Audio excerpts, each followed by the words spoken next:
राधा नाम की महिमा अपरंपार है। श्री कृष्ण स्वयं कहते हैं, जिस समय मैं किसी के मुख से रा सुनता हूँ, उसे मैं अपना भक्ति प्रेम प्रदान करता हूँ, और धा शब्द के उच्चारण करने पर तो मैं राधा नाम सुनने के लोभ से उसके पीछे चल देता हूँ। राधा और कृष्ण का प्रेम शाश्वत और अनंत है, जो सदियों से प्रेम और भक्ति का प्रतीक बना हुआ है। राधा कृष्ण का प्रेम केवल सांसारिक प्रेम नहीं है, यह आत्मा और परमात्मा के मिलन का प्रतीक है। राधा की आंखें कृष्ण को देखकर जो कहानी कहती हैं, वह प्रेम की एक ऐसी पराकाष्ठा है। राधा अष्टमी की पौराणिक कथा अनुसार एक दिन वृषभानु जी को किसी तालाब में कमल के फूल के बीच में एक कन्या लेटी हुई मिली, जिसे वो अपने घर लेकर आ गए।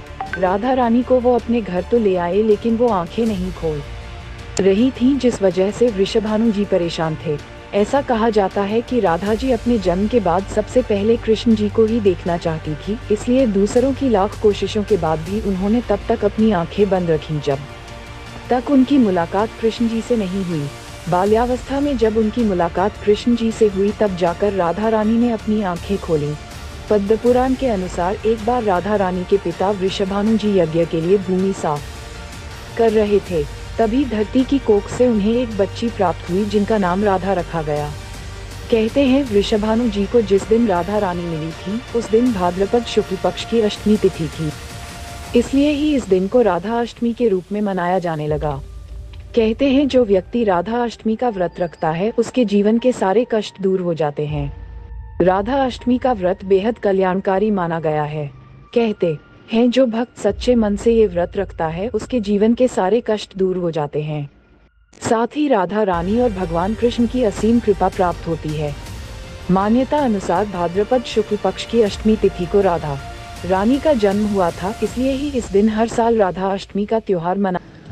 अपने पिताजी दिवंगत गल्ला व्यापारी ओम प्रकाश उदैनिया की स्मृति में हर साल राधाष्टमी पर्व पर डॉक्टर दिनेश उदैनिया यहाँ नरसिंह मंदिर में 2 दिवसीय कथक पर राम कृष्ण और शिव कथाओं का संयोजन करते हैं। मंगलवार की रात मंदिर में ये रायबरेली से आए कलाकारों की टीम की मनोरम प्रस्तुतियां श्रोताओं को मंत्रमुग्ध कर गई। पिछले 16 वर्षों से आयोजित इस अद्भुत कार्यक्रम में रायबरेली के राष्ट्रीय पुरस्कार प्राप्त पम अयोध्या शरण मिश्र और उनकी टीम के कलाकारों ने कथक पर आधारित राम कृष्ण और शिव कथाओं की भावप्रवण प्रस्तुति देकर श्रोताओं को मंत्रमुग्ध कर दिया। इस आयोजन में नगर के गणमान्य नागरिकों ने सहभागिता कर स्व ओम प्रकाश उदैनिया को श्रद्धांजलि अर्पित की। इससे पूर्व श्रीमती अमिता व डॉक्टर दिनेश उदैनिया ने भगवान नरसिंह जी की पूजा अर्चना की तथा अपने दिवंगत पिता ओम प्रकाश उदैनिया के चित्र की आरती उतारी। तत्पश्चात अयोध्या शरण ने हनुमत स्तुति से कार्यक्रम को आगे बढ़ाया।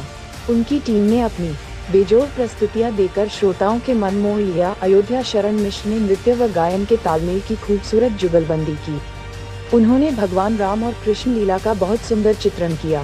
भगवान और भक्त के प्रेम संबंधों को कथक के माध्यम से दर्शाने का प्रयास किया। ऑर्गन पर रोहित मिश्रा, तबले पर हरिनाथ मिश्रा तथा ऑक्टापैड पर प्रभात चंद्र मिश्रा संगत कर रहे थे।